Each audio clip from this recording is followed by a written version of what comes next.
Hey folks, welcome to Leader Talk. My name is John Wayne Troxell, 38-year Army veteran, former senior enlisted advisor to the chairman of the Joint Chiefs of Staff, and welcome to the show today. We have a very important topic we're talking about today, and it's in the headline of the news right now. It's the Israeli war. And I want to give you my take on it and where I think we're going to go in the future here, and what the potential this has to broadening beyond the country of Israel. So I think we all know on the 7th of October, Hamas, a terrorist organization, designated a terrorist organization by the United Nations and the United States, cut across 15 to 22 sections of the fence of the Gaza Strip into Israel, and utilizing things like motorcycles and trucks, but also some asymmetric stuff like gliders that are motorized and everything. They infiltrated, or more likely invaded, into Israel and began killing Israeli citizens, service members, and anybody they could get their hands on. You know, you've heard it on the news, the beheading of babies, the butchering and raping of women, and killing of elderly people. And then the more than hundreds of hostages that they've taken to move back into the Gaza Strip. But more importantly, they continue with rocket and missile attacks into Israel. They've even done some seaborne stuff into Israel as well. So this was a comprehensive attack. And if you know anything about terrorist organizations now, they're not just good at conducting spectacular attacks that create terror, but they also can do combined arms maneuver and movement, much like motorized infantry units, to get after and attack targets. So why hostages? Well, anybody that knows anything about terrorists knows that now that they've done this spectacular attack, they're going to fall back into Gaza Strip. They're going to hide in places like hospitals. They're going to hide in tunnels, and they're going to use human shields. And what better human shields for insidious terrorists than foreigners that they've taken in, including Americans. And during this attack, let there be no doubt that it wasn't just Israelis that were killed. There were well over 30 Americans that were killed, along with other foreigners as well. So this is one of the most spectacular terrorist attacks that has happened, certainly in Israel, but since 9/11. And let there be no doubt, this might have been Hamas that participated in this. And as the war is continuing, other terrorist organizations are involved. But let there be no doubt, Hamas is a proxy for the country of Iran. Iran is the number one state sponsor of terrorism, and they continue to do things to disrupt regional and world order, and continue to do things to either conduct malign activities or attacks on the United States, our partners and allies, and that includes Israel. So Iran, let there be no doubt, has a hand in this. Now what we have going on in the country here 2 weeks later is a three-front attack basically going on in Israel. Out of the Gaza Strip, Hamas. You also have in the north, Lebanon is doing attacks now as well. And Islamic Jihad, another proxy for the Iranian Revolution, is conducting things in the West Bank and also attacks in central Israel. So right now, Israel is on a three-front attack. And it is a proxy war that's going on. But let's not forget that other Iranian proxies are involved as well. It was just a day or two ago that Shia militia groups in Iraq attacked U.S. bases with rockets and the like. And also, the Houthi rebels out of Yemen attempted to fire missiles into Israel, but thank goodness for the United States Navy warships that were in the Bab al-Mandeb Strait that shot down those missiles. So this is an Iranian effort, proxy war going on now that Israel will have to take on here in the future. So what does the U.S., what do our citizens think about this fight? It was interesting to me, because normally people on the left are all against any kind of warfare. And when it's somebody like Israel or even somebody like our country, automatically they start criticizing them because we're seen as these big bad guys that are, trying to go after oppressed people like the Palestinians and stuff.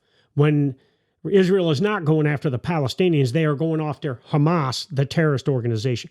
But it was interesting that in a recent CNN poll, 50% of those polled U.S. citizens felt that, Israel was fully justified in the efforts that they were going after to defeat Hamas. 20% were partially justified, with only 8% not justified and 21% unsure.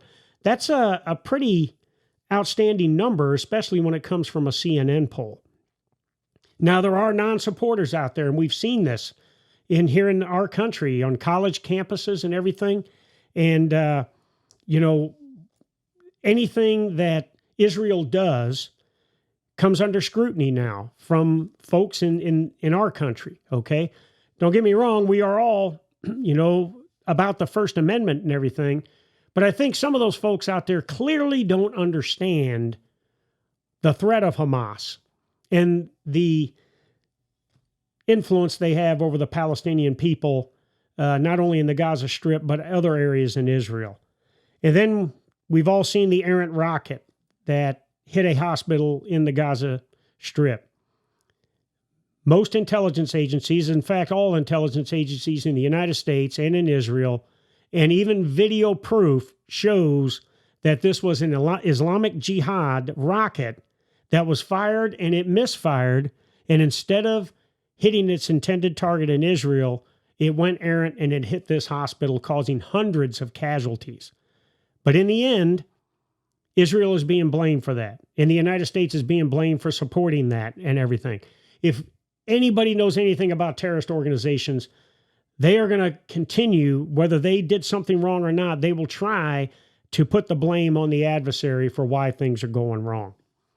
So in my next block, we're going to talk about the future and what that looks like. And what does a pending ground assault for the Israelis, what is that going to look like as they go into the Gaza Strip? Stay tuned.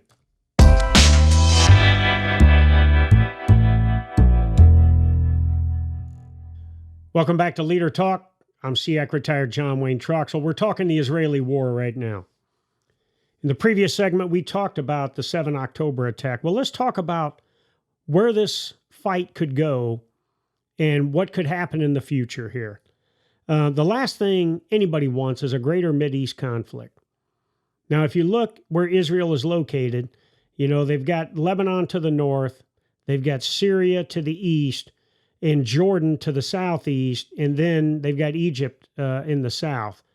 And they've had, in previous conflicts, fought each of these nations, all right? Certainly with Hezbollah in Lebanon, they're constantly fighting them. But the worst thing that could happen here is all of a sudden the Arab world gets all behind this conflict because of Israelis' lack of restraint, okay? Now, don't get me wrong.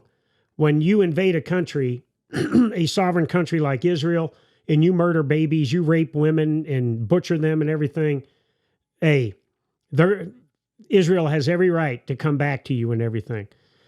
But the last thing we want is for this thing to be a greater Mideast conflict, which it could be. And let there be no doubt that Iran is clearly dedicated to the complete destruction of Israel. And obviously they have some backing too with Russia and even potentially China that would help them, all right, in some kind of way. But when you look at the enemy Hamas or Hezbollah or Islamic Jihad or any of the others, the Houthi rebels and these Shia militia groups, or you could throw ISIS and any of these Sunni terrorist organizations like Al-Shabaab, Boko Haram, and the like. These organizations know one thing. They know violence. And they create terror through their violence. And so anybody that has served in combat in Iraq and Afghanistan is not surprised of what Hamas did during this invasion. I saw it in Iraq multiple times. Shallow graves with elementary school kids, hands tied behind their back with their heads chopped off. Iraqi children. And why were they beheaded? Why were they murdered and slaughtered like that?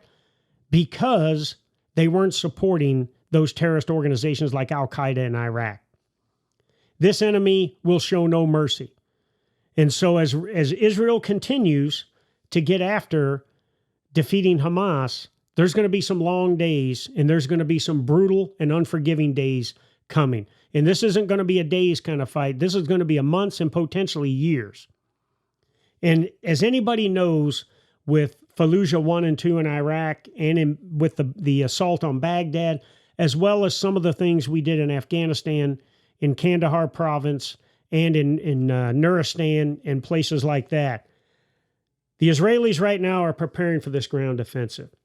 They are shaping targets. They are continuing to launch rockets and missiles at strategic level targets. They are continuing to do targeted operations with these missiles and rockets to get after high-value individuals in the Hamas organization. As a matter of fact, they've already killed a couple of high-value individuals. And as they look to enter into the Gaza Strip, they know they're going to be fighting a counterinsurgency because Hamas is going to hide among the population.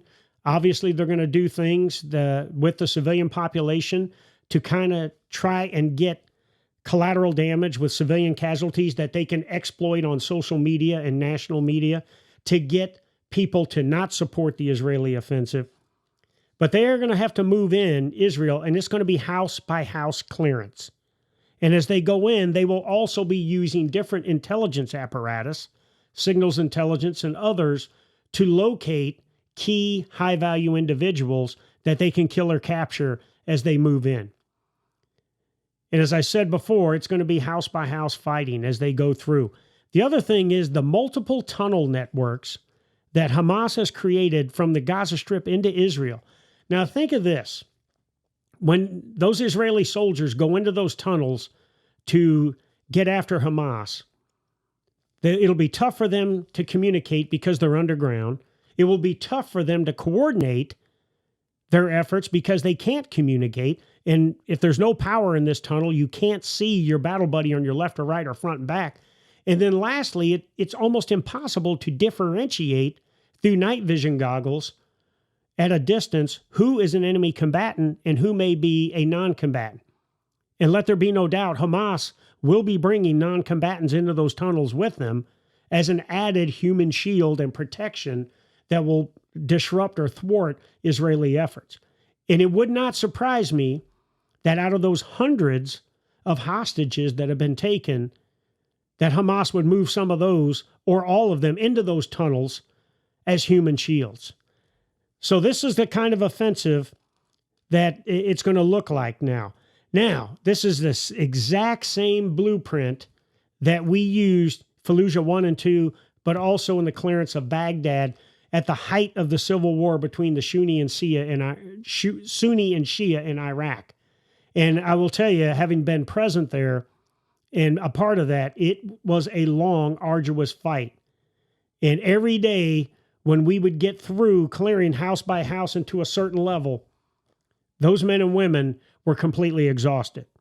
So when you talk fighter management of the Israeli force, they're going to have a disciplined, protracted approach in their clearance, and certainly their special operations in terms of going after those high-value targets going to be key so that they can maintain momentum and continue to disrupt the efforts of the enemy until they get to their main objective, which is to defeat Hamas. Now, what does that mean for the U.S. in our involvement? Now, we've got over, who knows how many hostages there, and I'm not going to shoot a number out that might be false, but there are Americans that are held hostage. We have National Mission Force assets in the country or in neighboring countries that are prepared to go in and take down or rescue these hostages. How that will look, I don't know, or if it will happen, I don't know. But we are already preparing to get our hostages out. Now, the other way the U.S. may get involved, I mentioned earlier in the earlier segment that You have the Shia militia groups in Iraq that are firing missiles and rockets at our troops in Syria and Iraq. If all of a sudden U.S. service members start becoming killed in action and we start losing troops, I think this administration and our commander-in-chief is going to have to make a decision on what we do to preserve American lives. In Troxell's opinion, I think we're moving a little slow in terms of what we could be doing to get our hostages out. Hopefully that will change once the Israeli ground assault starts. But let there be no doubt, if all of a sudden something happens and we start losing American troops, it could be a game changer in terms of our involvement, and it could be a game changer if we get further involved, what it means for a greater Mideast conflict. And don't forget, the Russian bear, although pinned down and getting its nose bloodied in Ukraine, and Vladimir Putin continuing to have his radical sentiment and everything about what's going on and how he's going to save the world, he is going to find a way to insert his influence with Iran and certainly these terrorist organizations that will keep us occupied so that, in his mind, we may be taking our eye off the ball in Ukraine, and he could do something spectacular there to turn the tide from this stalemate that it currently is into an effort that will give him the upper edge. So we'll see how that goes in the future. All right, in the next segment, I'm going to talk about the bottom line and what it means. And then we're also going to give our weekly Warrior Shoutout coming up. Stay tuned.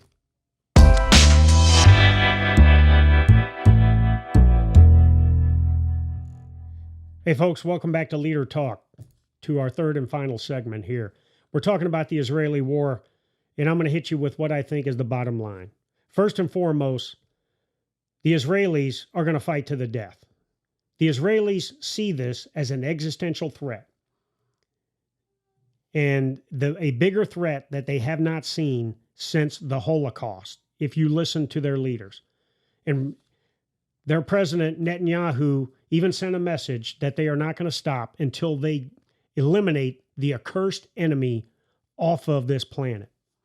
He's not talking about the Palestinian people. He is talking about Hamas, the terrorist organization. And you can throw in there Hezbollah and Islamic Jihad and the others that might be associated with this. And if Iran wants to get involved, I guarantee you the Israelis will bloody their nose as well. So this is an existential threat. So the Israelis are going to continue to get after it. Now, will they have a measured approach?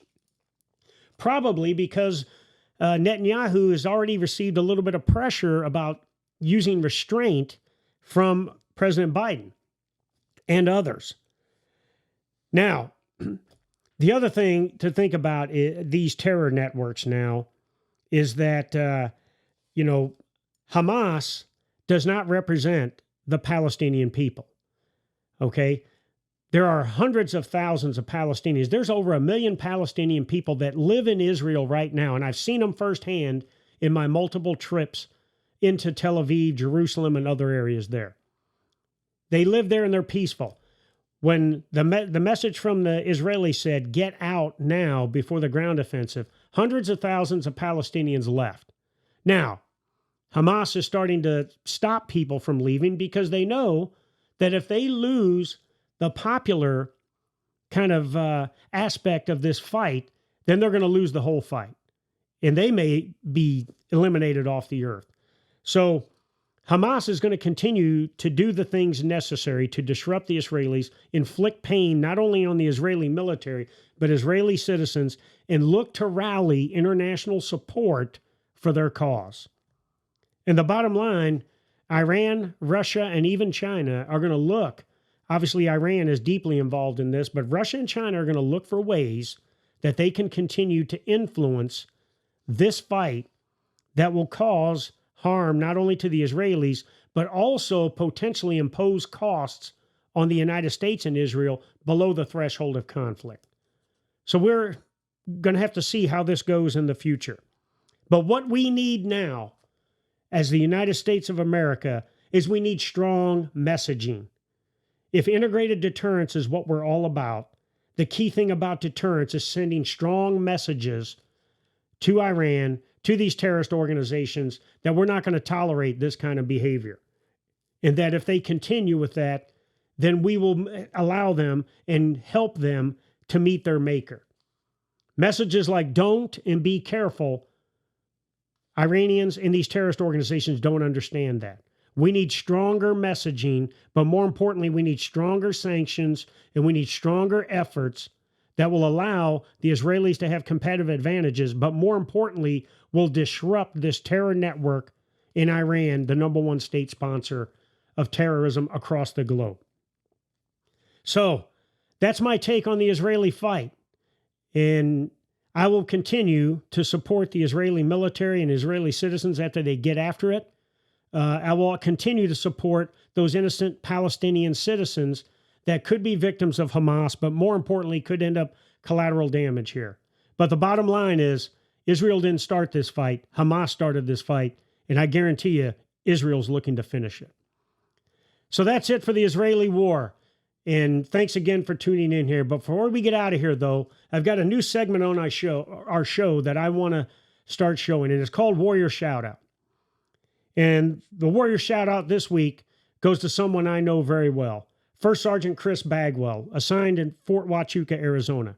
I was just in Fort Huachuca this week, and I ran into Chris, and it was the first time I had seen him in years. He was a soldier and an NCO in my Stryker Brigade during the surge in Iraq. He was a young sergeant leading his fire team of 3 soldiers every day in some of the most dangerous areas in Baghdad and in Muqtadiya and Bakuba in the Diyala province. And on the 18th of September 2007, Sergeant Chris Bagwell then was leading his 4-man team on a combat patrol. They were attacked by a suicide bomber. And out of Chris Bagwell's fire team, 3 of his soldiers were killed. He was the only one that survived. And to this day, it's still something that's always on his mind and something that's always on my mind. And when I went to see Chris in the hospital after this attack, and I had a conversation with him, and I said, look, I know you're hurting. I know this has been the worst day of your life, but we need your leadership. We need your expertise, and we need you to get out and get back after the enemy and continue to be this phenomenal leader that you've been so far. The 3 men that died that day on the 18th of September 2007 would want you to do that. And he went out and he continued the mission, and he continued to get after it. And here he is, a first sergeant, still serving in the United States Army, giving back. So our Warrior shout out today goes to a phenomenal NCO and a phenomenal American, First Sergeant Chris Bagwell. We love you.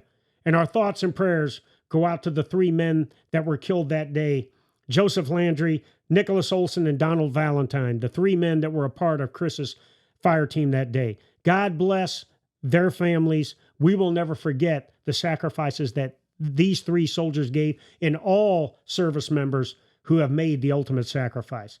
So God bless them. And that's it for Leader Talk today.